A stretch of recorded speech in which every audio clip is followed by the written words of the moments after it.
ने जो बात रखी है और वो ये कह रहे हैं कि अगर पिछले दौर में गलतियां होती आई थी या फिर कानून की खिलाफ वर्जी किसी की भी वजह से होती आई थी, क्या अब उसको जायज ठहराया जा सकता है? क्योंकि एएसआई की तरफ से तो ये कहा जा रहा है कि किसी को भी हम इजाजत नहीं दे रहे हैं। देखिए, वो उनकी बात कानून की अगर खिलाफी है तो वो तो किसी भी दौर में कभी भी है, तो वो खिलाफी ही है।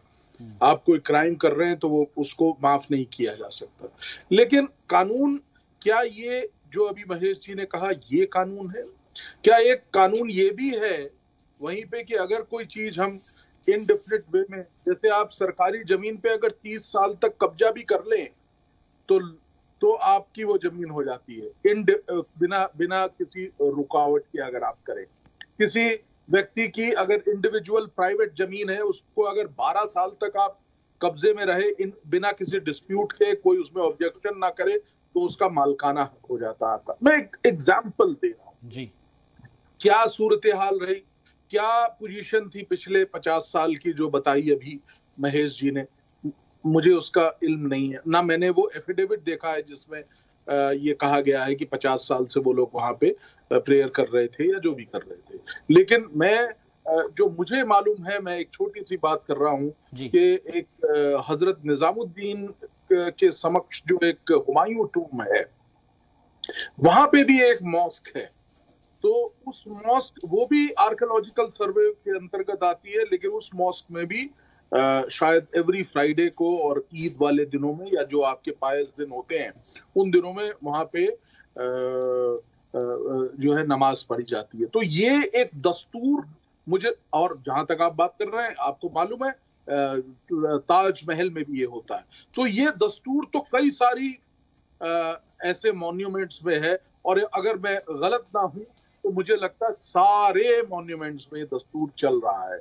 तो उसका अब क्या होगा, मुझे इस चीज का इल्म नहीं है, लेकिन कानूनी तौर पे ये एक बड़ी रोचक बात होगी देखना कि ऐसी स्थिति में कोर्ट इसकी क्या इंटरप्रिटेशन लेता है। अगर जो मेरे भाई महेश जी ने कहा अभी जैसी बात, वो अगर बात जायज है कि 50 साल तक अगर गैर कानूनी काम आप करते रहे तो वो कानूनी नहीं हो जाता, लेकिन उसमें भी हर्डल जरूर आएगी। तो 9 तारीख का हमको वेट करना पड़ेगा, जहां पे कि ये बड़े स्पष्ट शब्दों में देखते हैं कि क्या आउटकम आती है। बट कानून बड़ा स्पष्ट है। अगर हम 1991 के एक्ट की बात करें तो वो दूसरा सवाल हो जाएगा, मैं उस पर जाना चाहता हूं। आपके पास फिर से रुक करूंगा। संजय के चड्ढा जी हमारे साथ में जो हिस्टोरियन जुड़े हैं, उन्होंने बहुत अहम बात कही है कि साइंटिफिक तरीके से अगर हम इस चीज को प्रूव करेंगे तो शायद हो सकता है कि जो लोग ना भी मान रहे हो वो भी इस चीज को मानने लगे। लेकिन आप क्योंकि लॉ की बात करते हैं, मैं इसलिए कानून से मुतालिक सवाल करूंगा कि जब हमारा अखंड भारत था, उस अखंड भारत के दौरान बहुत से जो पड़ोसी मुल्क हैं वो भी हमारे साथ में थे, मिसाल के तौर पर पाकिस्तान, बांग्लादेश। अब अगर जो चीजें हमारे साथ में नहीं है, तो क्या बांग्लादेश से अगर कुछ यहां पर हिंदुस्तान में उस वक्त हुआ उस दौरान, तो क्या हम अब पाकिस्तान में या बांग्लादेश पे या कुछ इस तरह की कार्रवाई कर सकते हैं? वो इसलिए मैं पूछ रहा हूं क्योंकि अगर हम आजादी से पहले की बातों के अंदर जा रहे हैं तो फिर उन तमाम चीजों के भी जाना पड़ेगा जो अखंड भारत के अंदर हुई है।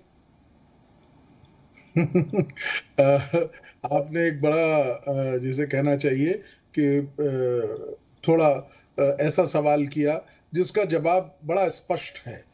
कानूनी तौर पे हम कुछ नहीं कर सकते। पाकिस्तान में अगर कुछ हुआ है या कुछ है चीज, चाहे बांग्लादेश में है, तो हम वहां जाके कुछ भी नहीं कर सकते। हमारी कोई लोकस स्टैंड-आई नहीं है। हमारे पास जो कानूनी तौर पे हमारे पास उस चीज का कोई एहतजाज नहीं है, हमारे पास उसका कोई राइट नहीं है। तो पहली बड़ी बात तो वो तो नहीं कर सकते। हमें अपने ही जो सीमाएं हैं अपने देश की, जो वो है, उसके अंदर ही कोई चीज कानूनी तौर से, और वो भी कानूनी तौर पे करी जाएगी। जैसा कि हम सब जानते हैं, हमारे जो देश है वो एक विश्व की सबसे बड़ी डेमोक्रेसी है, और वो रूल ऑफ लॉ से हम लोग गवर्न हैं। शहबाज भाई, हम किसी के कह देने भर से कि ये हम कर देंगे या कोई पॉलिटिकल पार्टी कहे कि हमें ये करना है, उससे नहीं होगा। कानून की जो व्यवस्था है उससे होगा। देखिए, जो भी व्यक्ति ने जहां पे अभी ये किस आश्रय से कि हम वहां पूजा करना चाहते हैं ये बात करी, तो वो कहां गए? कानून के दायरे में गए। उन्होंने कानून में एक एप्लीकेशन लगाई, और अब जो जज साहिबान है वो उसका अवलोकन करेंगे, उसमें देखेंगे वो मेंटेनेबल है कि नहीं है। अभी 3 दिन पहले जो ज्ञानव्यापी में सुप्रीम कोर्ट का जो ऑर्डर आया है, वो ऑर्डर क्या है? सिर्फ 2 चीजें उसमें कही गई हैं। पहली चीज ये कही गई है कि जो सिविल जज है उससे उठा के बड़े जज साहिबान को दिया जाए, डिस्ट्रिक्ट जज, एडीजे लेवल का जज उसको देखे। और दूसरी चीज कही गई है 711, अर्थात सीपीसी का जो 711 का प्रोविजन है कि क्या कॉज ऑफ एक्शन अराइज हो रहा है कि नहीं, पहले इस चीज को डिसाइड करिए। तो यहां पे भी सबसे अहम बात है कि क्या कॉज ऑफ एक्शन है।